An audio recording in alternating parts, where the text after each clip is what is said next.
തൃശൂർ കൊരട്ടി ഗ്രാമപഞ്ചായത്ത് ശ്മശാനത്തിന്റെ കവാടത്തിലും വഴിയിലും നിറഞ്ഞ മാലിന്യക്കൂമ്പാരം നീക്കാൻ നടപടി സ്വീകരിക്കാത്തതിൽ പ്രതിഷേധം ശക്തമാകുകയാണ്.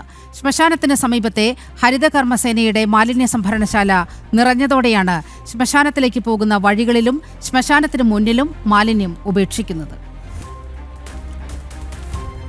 ശ്മശാന ഭൂമിയോട് ചേർന്ന് പ്രവർത്തിക്കുന്ന ഹരിതകർമ്മസേനയുടെ മാലിന്യ സംഭരണശാല നിറഞ്ഞതോടെയാണ് വിവിധ ശ്മശാനങ്ങളിലേക്ക് പോകുന്ന വഴികളിലും പഞ്ചായത്തിന്റെ ശ്മശാനത്തിന് മുന്നിലും മാലിന്യം നിക്ഷേപിച്ചത്. കൊരട്ടി പഞ്ചായത്തിന് പുറമെ സമീപ പഞ്ചായത്തുകളിലടക്കം സംസ്കാര ചടങ്ങുകൾ നടക്കുന്നത് കൊരട്ടി ശ്മശാനത്തിലാണ്. 2 ചേംബറുകളുള്ള കൊരട്ടി ശ്മശാനം നക്ഷത്ര വനം ഉൾപ്പെടെ സജ്ജമാക്കി വ്യത്യസ്തമായാണ് നിർമ്മിച്ചിരിക്കുന്നത്. സംസ്ഥാനത്തെ തന്നെ പല പഞ്ചായത്തുകളും ശ്മശാനത്തിന് പദ്ധതി തയ്യാറാക്കുമ്പോൾ മാതൃകയായി കാണാനെത്തുന്നതും കൊരട്ടി ശ്മശാനമാണ്. ഇവിടെയാണ് ഇപ്പോൾ ഈ മാലിന്യ കൂമ്പാരം പ്രത്യക്ഷപ്പെട്ടത്.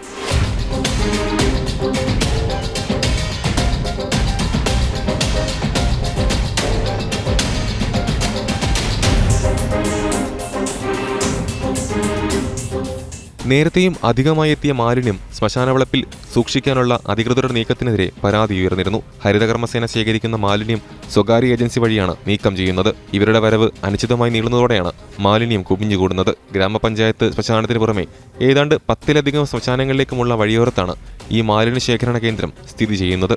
ജനം, തൃശൂർ.